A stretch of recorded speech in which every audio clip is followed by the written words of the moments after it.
Olá a todos, sejam bem-vindos ao Diário de Geografia e esse é o novo quadro que se chama Escala 1 para 1 e vai servir para a gente falar um pouco dos assuntos que estão em alta e que de alguma forma passam pela geografia. Hoje nós vamos falar da treta que rolou entre o Monark, uma das vozes do Flow Podcast, e o humorista Whindersson Nunes. Essa história toda começou durante um episódio do Flow Podcast com a convidada Joyce Hasselman, que é uma jornalista criticada por propagar fake news e também ativista de direita conservadora que apoiou o governo de Jair Bolsonaro no início e agora é parte da oposição. É deputada federal pelo PSL e foi candidata pelo mesmo partido para a Prefeitura de São Paulo, onde teve apenas 1,55% dos votos no primeiro turno da eleição. O episódio que Joyce Hasselman participa foi ao ar no YouTube no dia 12 de novembro de 2020, ou seja, 3 dias antes da eleição. O episódio de 2 horas e 30 minutos conta com diversos assuntos, dentre eles ameaças que a deputada recebeu, as brigas com a família Bolsonaro e cyberbullying. Mas o que veio à tona depois da indignação do Whindersson Nunes foram os comentários sobre o Nordeste e como a região é dependente do Sudeste. Se vocês quiserem assistir o episódio completo, o link vai estar na descrição. Aqui vamos passar somente os trechos que iremos discutir. Tipo o Bolsonaro, quer pegar bomba e sair jogando todo mundo. E construir, separar cada cidade tem a sua autonomia. Imagina, São Paulo não precisa estar associado ao Brasil. Ele podia ser só um país, São Paulo, país Curitiba, país Salvador, país tudo. E aí deixa os caras fazer negócio entre si, não precisa ter todo esse teatro, Brasília, Bolsonaro, filho do presidente. Pum, acaba com tudo isso. Parece que tá jogando Trópico. Entendi, entendi. Aí São Paulo, que é a locomotiva do país, que inclusive sustenta o país, né? Porque os impostos de São Paulo, que São Paulo mete na União, financiam o Nordeste. Aí o Nordeste morre. Não é nada, duvido. Morre. Não morre. Morre. Sabe por que eu acho que não Já morre? tem gente morrendo de fome hoje, filho. Mas é porque eles não têm autonomia de fazer nada. Eles estão presos nesse sistema que é burro, burocrático pra caralho. Cara, a Coreia do Sul... Olha, quando o Rio Grande do Sul tentou fazer isso, o pessoal tomou um pau lá. Uhum. Lembra que o pessoal dizia... O Sul é meu país. O Sul é meu país, né? Pô, preconceituoso, tal, Eu não sei amava, o quê. pra ser sincero. Isso também não existe. Será que não existe? Não existe, Será que não. isso daqui a 200 anos não é Não. o ciclo natural? Não. A fragmentação do poder? Não, porque, assim, você teria esses países, né, esse bloco, não sei como é que você chamaria isso, de uma desigualdade gigante. Para São Paulo seria maravilhoso, maravilhoso. Para São Paulo, aí o Rio já começa a ficar porcaria o negócio. Mas assim, São Paulo, eu digo o Estado, tá, gente? Que tem lá bando de ladrão, corrupto, safado, sem vergonha. Nada envolvendo o povo do Rio de Janeiro. Tenho pena do que fizeram com o Rio. Pro Paraná seria bacana, Santa Catarina, Rio Grande do Sul, mas aí começa a subir, Mato Grosso também produz muito. Começa a subir o negócio, vai ficando complicado. Vai pro Pará. Você vai pra toda a região amazônica, Manaus. Mas é que eu acredito no potencial das pessoas que vivem lá, tá ligado? A Coreia do Sul, há 30 anos atrás... Não é questão de potencial, é questão de infraestrutura. Tem que conhecer o país pra falar. Tá falando bobagem. Tá falando bobagem. Não. Bobagem. É que eu tô no ramo filosófico da coisa, não na... Falando bobagem. Mas então, a filosofia, pra ser uma ação, tem que ter uma praticidade. Sim, mas você tá dizendo que o Estado, se não existe, acabou São Paulo, acabou Rio de Janeiro, acabou... Tá o Ceará sozinho ali e o resto do mundo. O Ceará não ia conseguir se desenvolver? O Ceará é mais desenvolvido, né? No Nordeste. O Salvador ou qualquer país. Eu duvido que seres humanos com liberdade e vontade de viver, juntos se unindo, não conseguem prosperar. Eu duvido. Tá, aí você acho que eles não... Sabe qual que é a lógica que acontece? Tem um monte de dinheiro que a gente manda pro Nordeste, né? O São Paulo. E aí o que acontece? Fica toda a economia do Nordeste, e a minha namorada, ela é de Aracaju, né? E fica toda a economia do Nordeste voltada no carguismo público, fica todo nesse aparato. E lá não desenvolve não desenvolve indústria, não desenvolve comércio, porque o sistema tá todo viciado no dinheiro que vem dos impostos. Não é isso. Não desenvolve porque você tem políticos muito ruins que não sabem aplicar políticas públicas de desenvolvimento. Não criam bons ambientes de negócio. Primeiro, é bom enfatizar que quando Joyce Hasselman defende São Paulo como a locomotiva do país, ela está querendo valorizar a cidade na qual pretendia o cargo de prefeita. Não que São Paulo não tenha uma importância nacional e até global, Mas a fala de Joyce tem uma intencionalidade clara dentro do contexto do podcast, que é a valorização da sua área. Na geografia, nós chamamos isso de regionalismo, que é a tendência a só valorizar ou só considerar os interesses particulares da região em que se habita. Mas afinal, qual que é a importância de São Paulo? Bom, se a gente voltar no tempo, percebe-se que a região sudeste foi a primeira a se desenvolver economicamente. Entre meados de 1889 e 1930, o Brasil estava na Primeira República, também chamada de República Velha.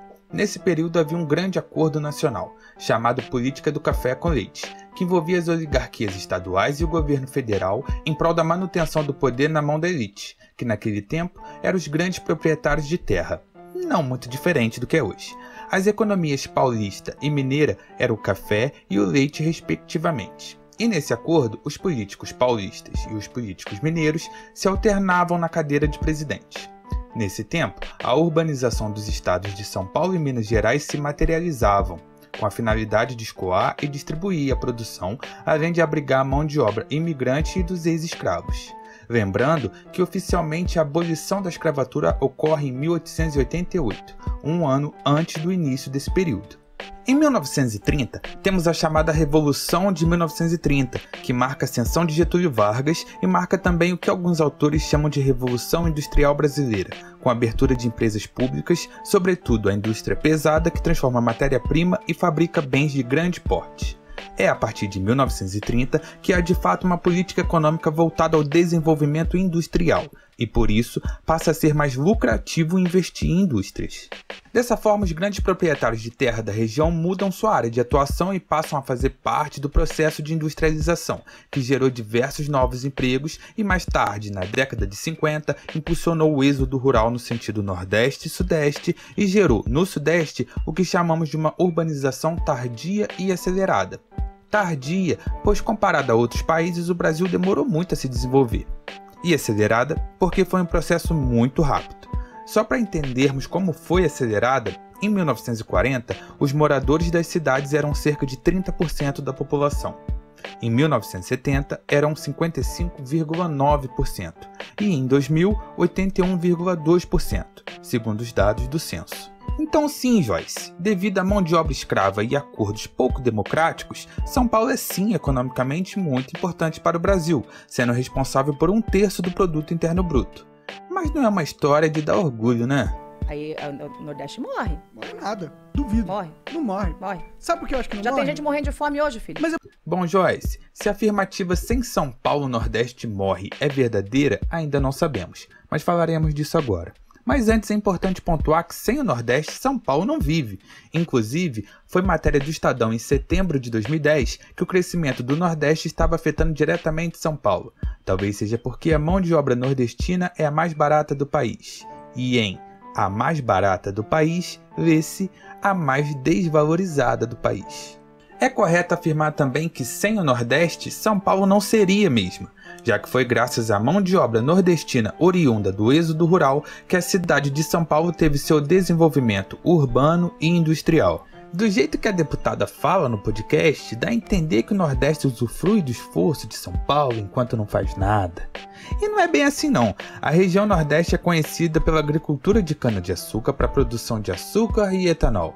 E aqui vale lembrar que o motor movido a etanol é uma invenção brasileira. Além disso, no Nordeste são plantados milho, feijão, soja, café, mandioca, coco, castanha de caju, banana e várias outras culturas. É de maioria nordestina a região conhecida como Mato Piba, uma região agrícola que incorpora os estados do Maranhão, Tocantins, Piauí e Bahia e que é especializada em grãos e fibras.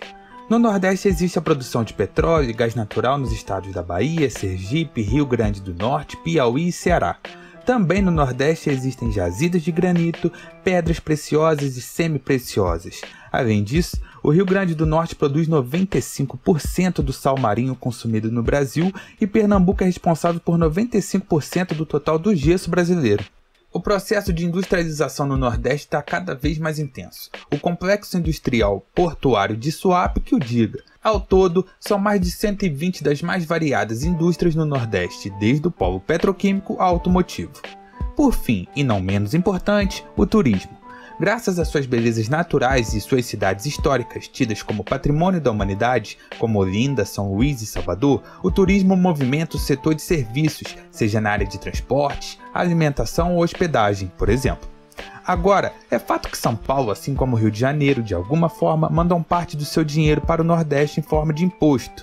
Isso se dá porque o Estado, com E maiúsculo, é responsável pela captação dos impostos e por sua redistribuição igualitária. Eu particularmente não acho que é um favor nenhum que São Paulo faz. Na realidade, só está pagando a conta da exploração de anos e ainda atual mão de obra nordestina. Esse papo separatista, além de não estar com nada em 2020, pode ser um tiro no pé. E eu vou explicar por quê. Mas antes, olha esse trecho aí. Também não existe. Será que não existe? Não existe, Será que isso não. daqui de 200 anos não é o, Não. é o ciclo natural? Não. A fragmentação do poder? O que nós vivemos no período de industrialização foi uma centralização das atividades econômicas. E por esse motivo, a região sudeste destoa tanto das outras regiões brasileiras. Mas ao que tudo indica, isso já está mudando. A partir da década de 1990, assim como os outros países do mundo, o Brasil vem vivendo uma descentralização industrial. Isso é, em termos gerais, o inverso do que ocorreu no Brasil na década de 30. Por que existe a concentração industrial? Por causa dos fatores vocacionais. Os fatores vocacionais são um conjunto de elementos socioespaciais e estruturais que interferem na distribuição das indústrias em um dado território ou entre os diferentes territórios. Uma determinada região que possui mão de obra ampla e qualificada, disponibilidade de matérias-primas, incentivos fiscais, infraestrutura logística, infraestrutura energética, leis trabalhistas brandas, ausência de sindicatos, amplo mercado consumidor e proximidade com instituições de ciência e tecnologia são um paraíso para as empresas. E é fácil se ligar por quê. Acontece que com a globalização, desenvolvendo absurdamente a comunicação e os transportes, várias regiões desenvolveram seus fatores vocacionais. Além de que, por exemplo, o mercado consumidor agora está no mundo todo e não necessariamente na região da produção. Essa multiplicação de regiões com bons fatores vocacionais favorecem o processo de descentralização industrial.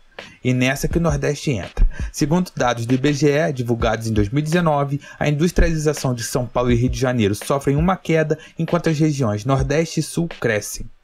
E sobre os políticos ruins no Nordeste? Você sabe bem, Joyce, tem político ruim em todo lugar. Obrigado a você que assistiu até aqui. Manda esse vídeo pro seu amigo que se interessa no assunto. Manda pro seu professor se você quiser debater essas questões em aula. E manda pro Monark, pra Joyce e pro Whindersson. Na descrição tem alguns links úteis de notícias que eu trouxe. Aí, tô indo nessa. Tchau, tchau.